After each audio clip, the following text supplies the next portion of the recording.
As the sun sets in Manila, I find myself in another Chola night. I see Nike Cortezes, long socks, khakis, shaved heads, and low sunglasses. Mga rapper na nag-influencer sa akin, Chill Tweety, and Lil Rab, syempre, Cortez Shoes, di ba? Mexican, Big Prof, Delinquent Habits. Ako kasi yung binata pa ako yan, idol ko rin yan, Cypress Hill. Puro high power Sir Capone talaga. Pangalawa, Sir Criminal. Being a part of this subculture for over 2 decades, I find myself intrigued by the origins of the Chicano culture here in the islands. It leaves me wondering how this culture started by Mexican Americans in USA found its way to the shores of the Philippines.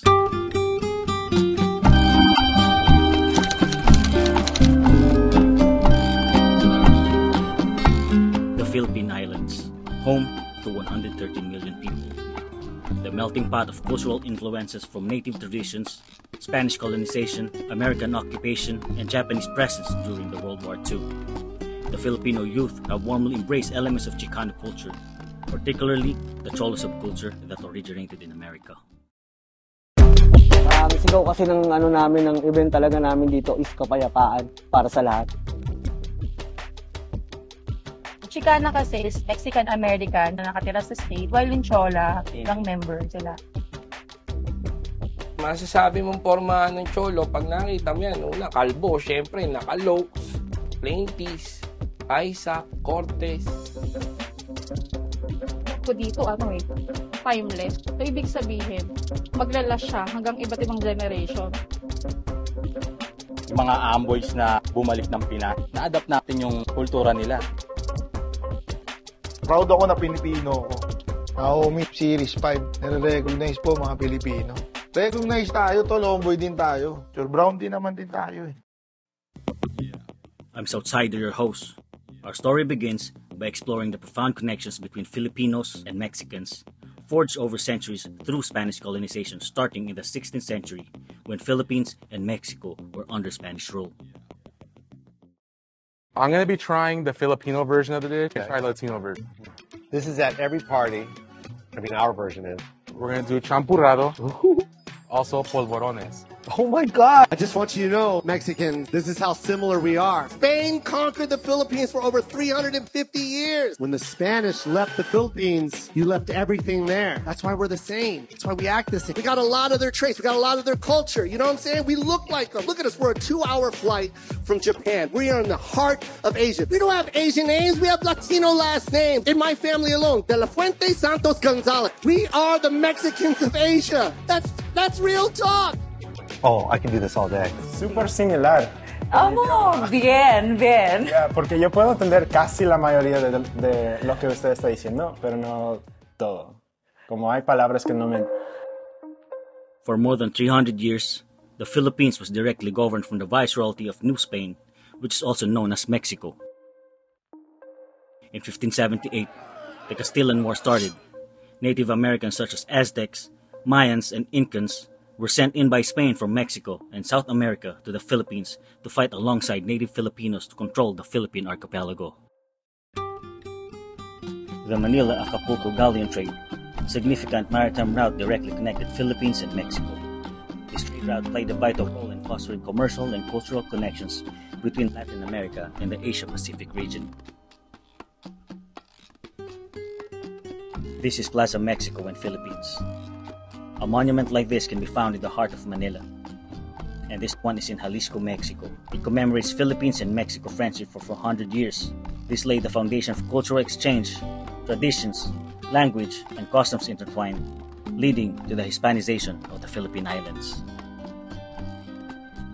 Mexican history does not talk about the Philippines, but now they find out that, hey, we had 250 years with the Philippines. What happened?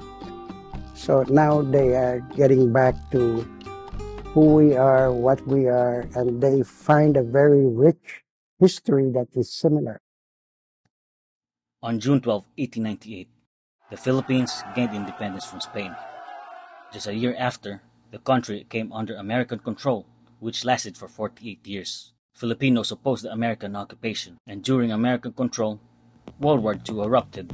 Yesterday, December 7th, 1941, a date which will live In infamy, the United States of America was suddenly and deliberately attacked by naval and air forces of the Empire of Japan. Japan invaded the Philippines and was successful. The American and Filipinos suffered a terrible loss and was forced to retreat. 2 years ago, I said to the people of the Philippines, I shall return. I repeat those words. I shall return. And the Americans did return to liberate the Filipino people and came out victorious. This is the voice of freedom. General MacArthur speaking. People of the Philippines, I have returned. By the grace of Almighty God, our forces stand again on Philippine soil, soil consecrated in the blood of our two people. On July 4, 1946, the Philippines gained independence from the U.S., but American bases continued to operate there due to a defense treaty until the 1990s.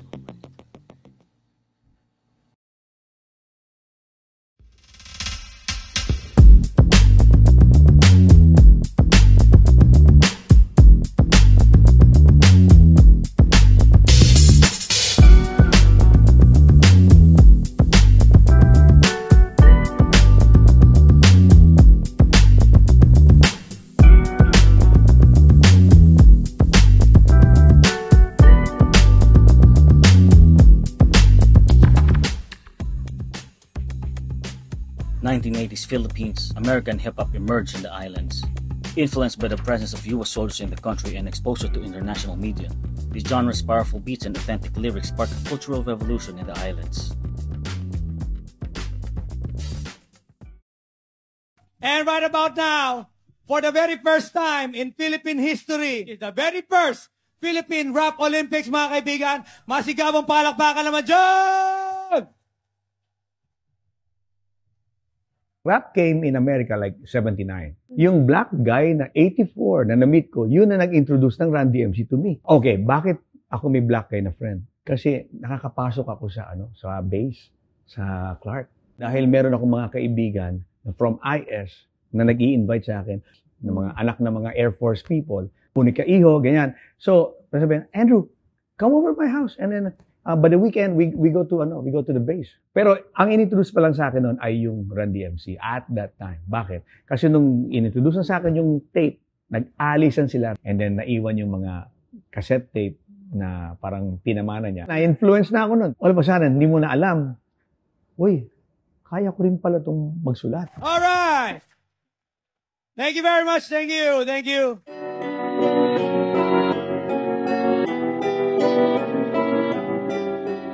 As American hip-hop took hold in the Philippines, in the 1990s, cholo lifestyle emerged as a prominent subculture brought to the islands by Filipino-American balikbayans originated from California.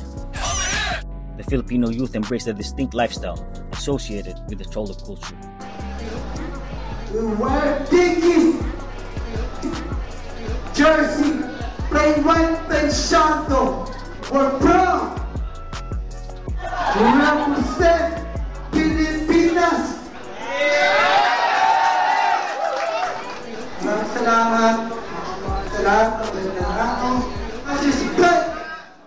First and foremost, let's summarize and simplify the difference between a Chicano and a Cholo.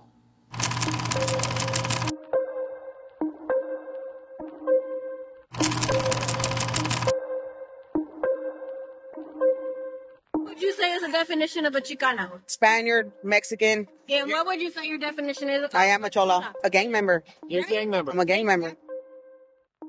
Now, let's hear the narratives of the pioneers who sparked this cultural revolution and those who continue to embody this way of life. First, we go to Parañaque and meet a Chola from the south side.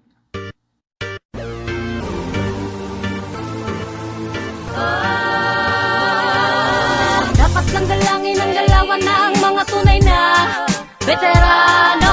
Kaalaman sa kalyang natutunan at ang gulang ay hindi limitado.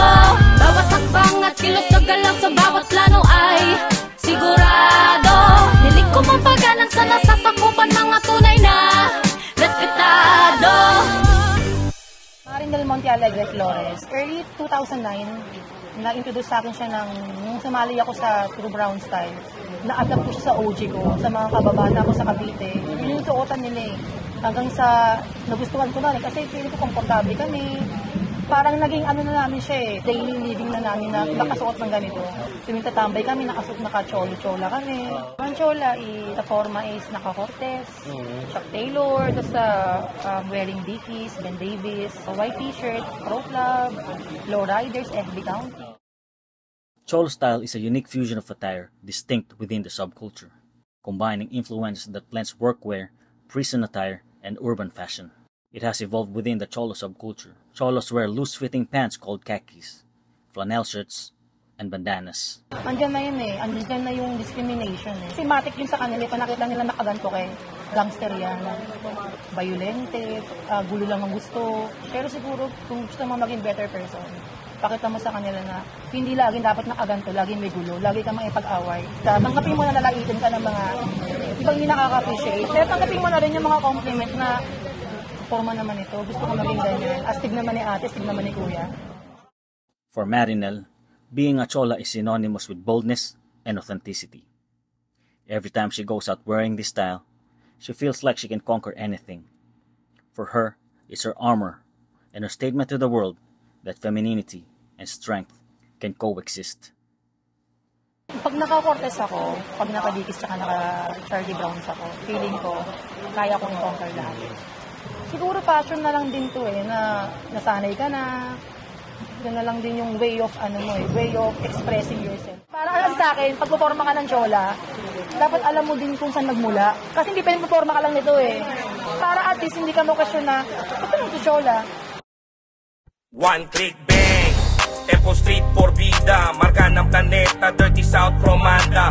Blue bandana, got love from Akika. Nakabalandra, di sa may pamilya. Kumikada linya, aking pinatagos. Pinoy loco, straight from Manila boys. Mapusok, marahas, buhay ang kapalit. Mga istorya ng kalsadang madugo ang kalakip. Hindi na pwedeng ibalik ang bulok na kumalas. Supot na nagangas, pinutok ka sa labas. Utak mo walang laman, ang dali mong bulungan. Di mo ko kayan lamangan, nandito na ako sa taas. Ginamit ang lakas kung paano makakatulong. Dumiskate ng patas para lahat makakasulong. Di ko man madala sa'yo, kami ang sasalubong. Si Refresh, represent Godfather ng Mandaluyong.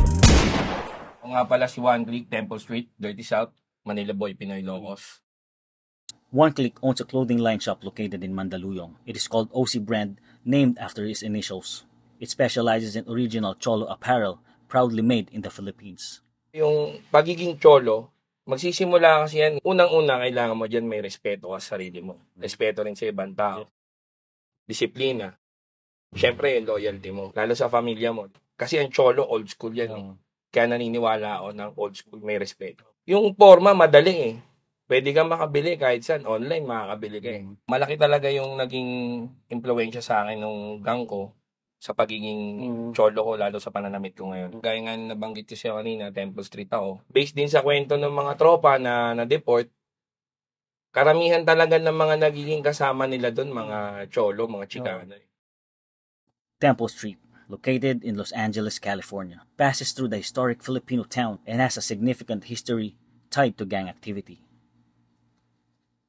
TST, known as one of the oldest and most infamous gang in the area, was founded in the 1920s by Mexicans and Filipinos.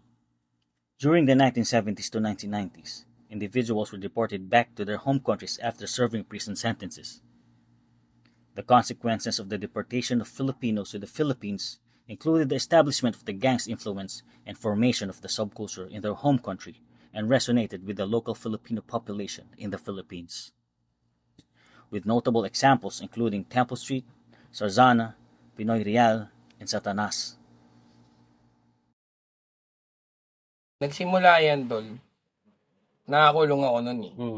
Nagtatatak kami ng mga pang detainee na t-shirt sa Dilaw. Kami naghahagod talaga, silk screen lang. Kasi parang yun yung livelihood din dun eh. Tagal ko rin nakakulong eh, di ba? Naisip ko, may kakosa ako rin, nagda-drawing. Sabi, drawing mo nga ako. Drawing mo ako nung posas. Gawin mong OC. Diba? Kasi OC stand for one click. Lumipas yung mga panahon, Siyempre, hindi naman din ganun kadaling mauwa ng punat galing ka sa wala eh.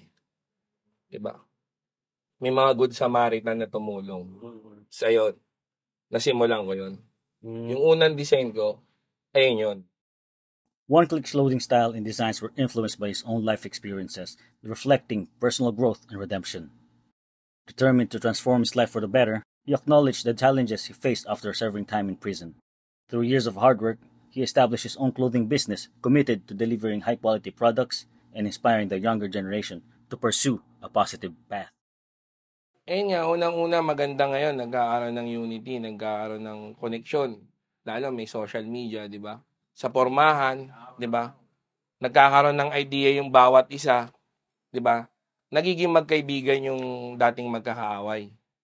Dadaling ka doon sa mga ibang gang, makakahalubilo mo sila, okay naman, sasama mo ngayon, di ba? Gaya ng mga nangyayari ngayon, makikita mo sila, okay na, magkakasama. Walang problema. Minsan, yung dating nagsuntukan, magkasama sa isang lamesa eh. Di ba? Kasi isa na lang din naman yung hangarin nyo eh, yung kapayapaan.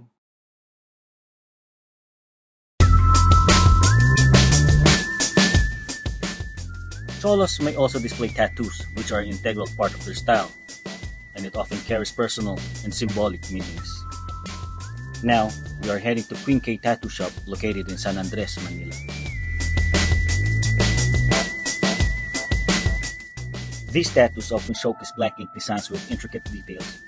Popular elements include Aztec symbols, gang-related visuals, as well as the religious icons like the Virgin Mary or Jesus. The religious influence can be traced back to the Spanish colonization of the Philippines, which resulted in approximately 90% of Filipinos identifying as Christians to this day. Hindi pa siya tapos. Hindi pa siya tapos. Okay, meron still. Din yung Yun, no? Ayun yung buo na. Okay. Solid, ah. Ano Ito, to? Tapos to, 8 hours. 8 hours. Ilang session? Isa lang, diretso? Isa lang kasi tiga Canada siya. Okay. Ito si Kay, isang female tattoo artist, batang San Andres, Manila. 40 niya ang Cholo style tattoos.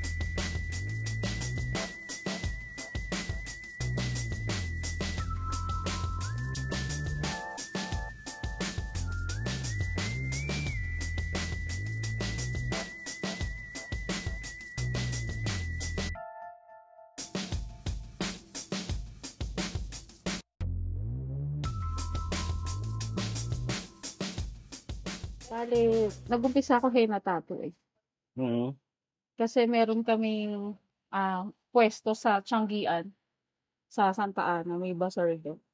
Tapos, naaral ako mag-graffiti, nag-paint, tapos drawing. So, masali ako ng kung ano-anong poster making, gano'n, nung high school, gano'n. Tapos, may mga nakilala ko doon na mga tattoo artist sa tabi namin. Tapos, lagi ako nanonood sa kanila. Pero, henna pa lang yung kaya ko. Yung asawa ko, niregaluhan niya ako ng set ng pang-tattoo.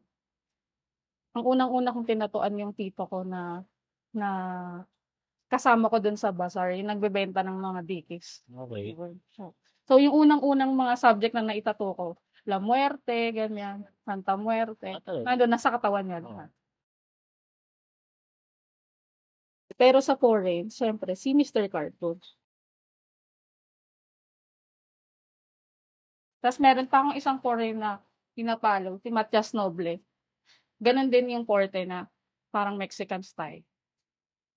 Tapos sa local artist natin, si Gian Ortiz, Oman Martinez, yan. Yan yung mga nakilala ko na mga galing gumawa ng black and gray na religious tattoo dito. Yung sa Cholo style tattoo, usually, pag gumagawa ako ng more on religious. So, si Mama Mary, yan.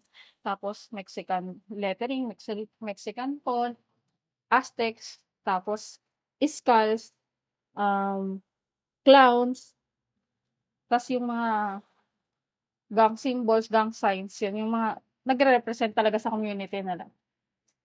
Smile now, cry later. Yun yung unang-unang mga ginawa kong detalyadong tattoo. Okay. Tapos, La Muerte, Santa Muerte, ganyan.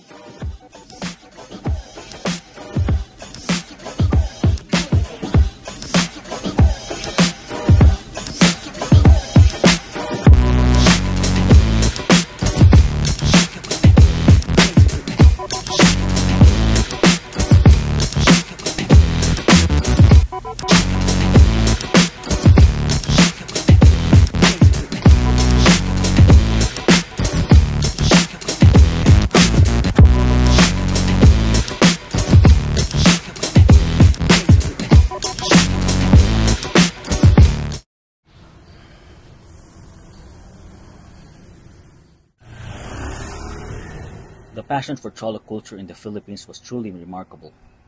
But it didn't stop there. The custom lowrider bicycles became an integral part of their subculture in the Philippines. Kasama natin ngayon si Makoy mula dito sa Barrio Olympia sa Makati. Isa siya sa mga nagko-customize ng lowrider bikes dito sa Pilipinas. Nag-start ako mag-lowrider mga 2007, 8, early 2000. Nakakita na ako ng lowrider bike sa mga music video ng mga Pinoy. Like 7 Shot of Wisdom. Tsaka yung music video ni Dikoy. Doon ko siya nakita. Sabi ko, maganda yung bike na ito ha. Parang talagang kasama talaga siya sa kultura. Lowriding provided a platform for self-expression and cultural affirmation in a world that often misunderstood or marginalized their community. Customized rides showcase their individuality and collective pride, with its vibrant colors and custom builds displaying dedication and creativity. Ang pagbuo ng lowrider, expression yan. Ine-express mo yung nararamdaman mo dun sa bisikleta. Halimbawa sa pintura, sa chrome, sa mga twisted na part. Kung magbubuo ka ng lowrider bike, kung may budget ka naman, pwede ka ring bumili ng pyesa sa ibang bansa, sa US. Mag-import ka ng mga pyesa. Pero marami rin naman magagaling na fabricator dito sa Pilipinas. Kasi yung mga parts ng lowrider bike, kaya na rin i-fabricate dito sa Pilipinas eh. For McCoy, lowriding became more than a hobby. It became a powerful expression of his identity and unwavering pride. Lowriding embodied their rich culture, history, and aspirations, fostering a profound sense of belonging and empowerment. May mga tinatawag tayong Manila bike, Easy Rider, mountain bike. Ngayon, nagkaroon ng lowrider bike. Nagkaroon din ng community sa lowrider bike dito sa Pilipinas. Malaki ang epekto ng lowrider bike dito sa Pilipinas. Dumami yung connection ko, dumami yung kaibigan ko dyan. Naging mabuting halimbawa dahil yung mga ibang kabataan na naliligaw ng landas, pumunta sila sa lowrider kaysa mapariwara yung buhay nila. Siguro yung malaking tagumpay na nangyari sa akin sa lowrider, yung nanalo ako sa bike show. Kasi yung time na yun, buhay pa airpot ko nun. So, yung gastos, yung pagod, yung airpot ko, katulong ko dyan. Kasi talagang sinuportahan niya ako sa gusto ko. Hanggang sa nawala yung airpot ko, hindi niya na nakita yung pagkapanalo ko nun. Kaya dinedicate ko sa kanya yung pagkapanalo ko.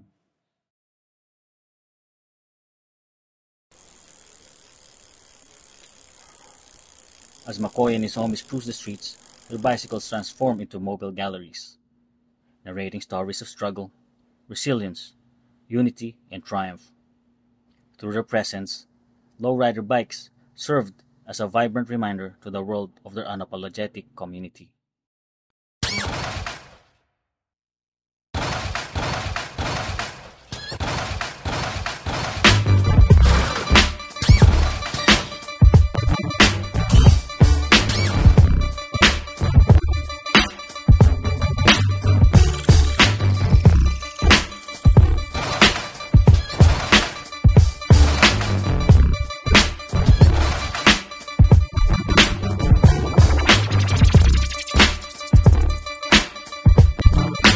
Rollers Only is basically up and down California to now we're running at 45 chapters, and that's all the way into Sweden, Philippines, Japan. Wow, I haven't seen too much lowrider fans, man. It took me like 15 hours to just fly here, but I'm here now.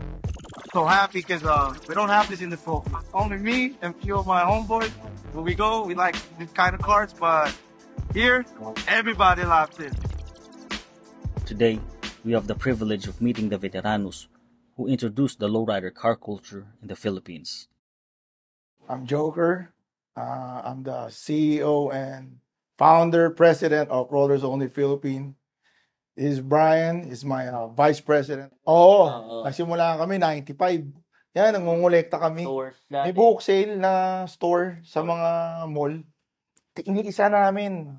Bibili kami lowrider magazine, may rap pages pa. Yo, Source, yun, Source Magazine. Magazine. Yun lang eh. Because back in the days, we have a studio eh. Si Brian, habang nag-i-studio kami, I'm di ko reading all the contents. Page by page. tuwing hapon, i-explain niya paano nabuo tong coaching to. Ganun ba? May istorya siya eh. Pare, 3 taon ginawa niya. Ganun ba? Sundalo yan eh. Yun, doon kami nag-start. Kasi, email lang. Email lang dati, dial-up, ganun. Kasi sa magazine lang din namin nakuha. Dati wala pa namang YouTube. Walang YouTube. Walang reference dito. Magazine. Apps, ganun. Oh. More in reading lang talaga dati. Wala pang MTV masyado din. Hanggang sa, yun, in-encourage ko siya na baka may chance na pwede nating padala dito sa Philippines. Lowrider culture started in 1940s Los Angeles as a way for Mexican Americans to express themselves through customized cars. They lowered suspensions, added unique paint job, and hydraulic systems. Cruising the streets became popular, forming communities, and celebrating cultural heritage. The culture also spread to other countries like Japan and the Philippines, inspiring people worldwide. Siyempre, labas kami ng labas. Siyempre, ang Pilipinas, parang ano din to eh. Marami dumadating na balikbayan. Yeah. Doon na nagsimula yung roller sa Oli namin. May na-meet kaming tao. Pangalan niya si Jojo Reyes. Rest in peace sa OG na yun. Uso siya. Uso. Sa Moan Car Club. LA. Taga-Carson siya. Pinoy siya. Siya pala yung isa sa mga nababasa namin sa magazine. Actually, na-meet natin siya sa Mars. Dito sa Manila din. Sa Pasay Road.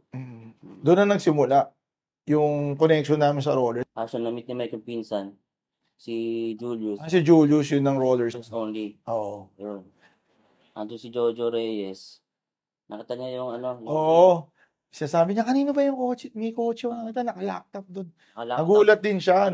Naka-race yung rear. Ng kotse ko. Ng Nissan. Oo. Nagulat siya, ako yun. Yun. Tapos, doon kami una nakakita ng plaque na ganun. Pero uso. Dati, ang usapan sa message board lang. Gumawa ako ng matinding liham. Mahaba, men. Mga 2 pages yata. Kasi pangarap namin mag-lowrider eh. Pucha, namatay pa yung OG. Paano na yung Pilipinas? May sumagot. Yun, doon na kami nakakonect. Sakto, palipad na ako ng States din yun. Yun na, men. Thank God, nabigyan tayo ng visa sa States. Iniikutan ko yun, men. Nag-start ako sa Bay Area. Swerte lang ako, minamit ako. Sila Kim. Si Kim. Si Kim, tsaka si Big Mo from the SCO. Medyo affiliated siya sa mga lowriders sa States. Sinama niya ako. Pero yung time na yun, syempre, galing ka sa Pinas, akala mo dun eh. Yung pala, iba pala yung pagpumunta na ako ng LA. Dun na yung nakita ko, wow, ito palang meka ng lowrider. Pag-landing ko pala sa uncle ko, tinireveal motion na ako eh. Medyo, may message ako dito. Bro, eto na. With Joker's return to the Philippines from the USA, he brought along a culture from California. They shared the love for lowriders, the lifestyle that is set to make a lasting impact on the upcoming generation in the country. Tsaka nilabang ko hanggang mailagay yung pangalan ng Philippines. Actually, may copy din kami. Lumabas na ni sa mga. Yun na yung karangalan na hinihingi na. Hindi naman namin hinihiling na sobrang tayo mag-number. Yung ma-recognize lang. Proud ako na Pilipino ko. Kaya ako nga, sa mga video sa States, makikita niyo itong tattoo ko eh. Nalabas ko to eh. Tsaka kung tatanungin naman, di ba sa culture, brown din naman din tayo eh. Naomi Series 5, nire-recognize po mga Pilipino. Recognize tayo, Lomboy din tayo. Ang mga Pilipino, brown din. Filipino migration to the Americas dates back to the 16th century. Filipinos, known as Luzones Indios, traveled on galleons between Philippines and Mexico. Some settled in Mexico, while others continued their journey to places like California, Louisiana, and the Gulf Coast. And there are some stories that 4 million Filipinos migrated to Mexico around that period. Filipino migration to the Americas continues today, driven by economic opportunities, education, and family reunification. With that being said, Filipinos and Mexican communities in California shared a history. They worked together as agricultural laborers, fought for better working conditions, and faced discrimination. They formed alliances, served in the military, and exchanged cultural traditions. Despite challenges, they showed resilience and unity. Filipinos and Mexicans are like half siblings because we were both like the bastard kids of like the Spaniards. We're both like indigenous people who like the colonizers came, and like took over. That's why even like some of our languages like are even similar. Because even some like Mexicans and Filipinos like look the same. Yeah, like, bro, literally. We've been there since like even historically. The Like protests were like yeah. for the migrant workers' for rights. Not only that, but like what a lot of people don't know is that one of the people who were also affected by the Zoot Suit riots were Filipinos. They attacked Mexicans and Filipinos. We share that like trauma bond, you know, literally. like, and that's why Mexican and Filipinos were basically like brothers. The only interaction I would say we probably kind of rub shoulders with other nationalities. Talk about the Japanese, Filipinos. We were in the same. We were sort of in alliance with them. Masok tayo sa gang. Pangalanan akong OG kasi dati, yung Blood in Blood Out talagang napapanood ko yan eh. So doon pala, inaalam ko talaga kung saan nag-roots talaga yung mga Cholo, Meksikano, paano nila nakuha yung ganyang pormahan. So yung mga kuya ko, sila din yung mga gumabay sa akin. Doon na kami nakakakita ng isang halimbawa ng ng respeto. Hindi lang basta forma yung dinadala nila. Starstruck ako nung nakita ko si Lil Rob. Iba yung dating ng pormahan, tsaka iba yung tsura pa lang yung angas pa lang niya tsaka kung paano niya dinadala yung culture talaga ng Cholo. Sa dami ng mga event na ginagawa ko kasi more on kumbaga rap battle o kaya mga open mic. So kasi ito, marami na ako nakikita na iba-ibang mga hood na naglalagay ng mga Cholo Night. Sabi ko, bakit hindi masubukan para makita naman dito sa San Andres na ganapin yung Cholo Night para at least maging memorable moment na ginanap namin to ng successful. Yung matatapos kami ng walang gulo, mapayapa, tsaka na ipagmalaki namin yung kultura talaga ng mga Chicano. Merong mga nangangailangan, halimbawa, nagagamit tong event na to, no, para may ambag kami.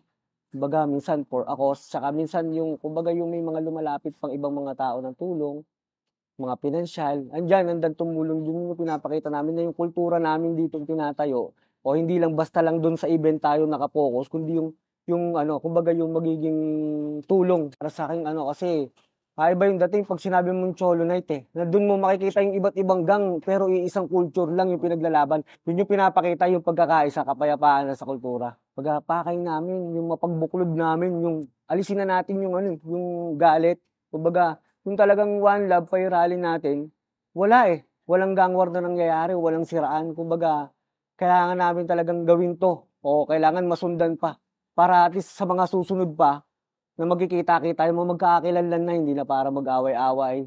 Diba? Na pagkakaisa natin. Tsaka ang sigaw kasi ng namin, ng event talaga namin dito is kapayapaan para sa lahat. The journey of the Cholo culture from California to the shores of the Philippines stands as a testament to the enduring spirit of cultural exchange and the global influence of subcultures, especially in these modern times in which information travels very fast. The Cholo culture today unites people globally, regardless of their diverse backgrounds. Through similar experience and interests, it creates a strong sense of community and camaraderie among those who value the distinct aesthetics and elements of this culture.